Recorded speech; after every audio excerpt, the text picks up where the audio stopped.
महाराष्ट्रातले महापुरुष जातीमध्ये विभागून टाकलेत. आजपर्यंत कधीच छत्रपती शिवाजी महाराजांचे नाव न घेणारे शरद पवार यांना आज रायगड आठवला असा टोला राज ठाकरे यांनी शरद पवारांना लगावला आहे. शरद पवार यांच्या पक्षाचे तुतारी या चिन्हाचे अनावरण रायगडावर करण्यात आले. यावरून राज ठाकरे यांनी शरद पवारांना लक्ष्य केलं. यावेळी पत्रकार परिषदेत बोलताना राज ठाकरे यांनी जगभरात बॅलेट पेपरवर मतदान होत असताना आपण वोटिंग मशीन का वापरतोय असा सवाल केलाय. राज ठाकरे हे 2 दिवसांपासून कल्याण डोंबिवलीच्या दौऱ्यावर आहेत. काल कल्याणमधील कार्यकर्त्यांशी संवाद साधल्यानंतर आज राज ठाकरे यांनी डोंबिवली येथे कल्याण लोकसभा मतदारसंघाचा आढावा घेत कार्यकर्ते पदाधिकाऱ्यांना मार्गदर्शन केले.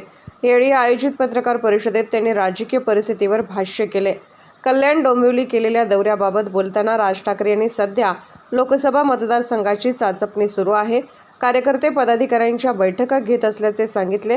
यावेळी महाराष्ट्रातील सध्याच्या राजकीय परिस्थितीवर बोलताना राज ठाकरे यांनी आपल्या शैलीत राज्यकर्त्यांचा समाचार घेतला. ते म्हणाले की एका कार्यक्रमात गेलो तेव्हा समोर बसलेले आमदार कोणत्या पक्षात आहेत हेच कळत नव्हतं. अशा प्रकारचं वातावरण कधी पाहिलं नाही. लोकांनी यांना वठणीवर आणलं पाहिजे. जोपर्यंत लोक वठणीवर आणत नाही तोपर्यंत राज्यकर्त्यांना आपण करतोय ते योग्यच असं वाटणार आणि महाराष्ट्राच्या राजकारणाचा आणखी चिखल होणार. राज्यात सुरू असलेल्या मराठा ओबीसी वादाबाबत बोलताना राज्यातील बेरोजगारी, पाणी समस्या या सगळ्या समस्यांकडे दुर्लक्ष करण्यासाठी जातीचे आधार घेतले जातात. महाराष्ट्रासारख्या श्रीमंत राज्यात अशा प्रकारचे वाद सुरू असतील तर हे वाद कोणीतरी घडवतोय असा आरोप केला. मराठी भाषेला अभिजात दर्जा मिळण्याबाबतची मागणी अद्याप पूर्ण झालेली नाही. याबाबत बोलताना मनसे अध्यक्ष राज ठाकरे यांनी राज्यकर्त्यांना याबाबत काही देणं घेणं नाही तर राज्यातले पक्ष सत्तेवर आले पाहिजेत, तेच अशा प्रकारचा दबाव टाकू शकतात असे सांगितले. शिक्षकांना निवडणूक कामे देण्याच्या निवडणूक आयोगाच्या निर्णयाला राज ठाकरे यांनी पुन्हा एकदा विरोध केला. यावेळी राज ठाकरे यांनी निवडणूक आयोग 5 वर्ष काय काम करते? निवडणूक आयोगाला यंत्रणा 5 वर्षात उभी करता येत नाही का?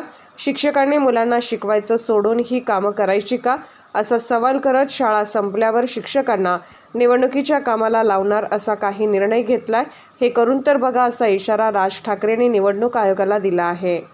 आपल्याकडचे महापुरुष हे आपणच जातीमध्ये विभागून टाकलेत आणि या महापुरुषांवरचं राजकारण फक्त आता सध्या सुरू आहे. त्याच्यामुळे कधी नाव न घेणारे, छत्रपतींचं नाव न घेणारे आमचे शरद पवार आज त्यांना रायगड आठवला. साहेब, मराठी भाषेला जो दर्जा द्यायचा आपण म्हणतो आहे, मराठी भाषेसाठी, मराठी माणसांसाठी आहे. मी इतकी वर्ष सगळा लढा सुरू आहे.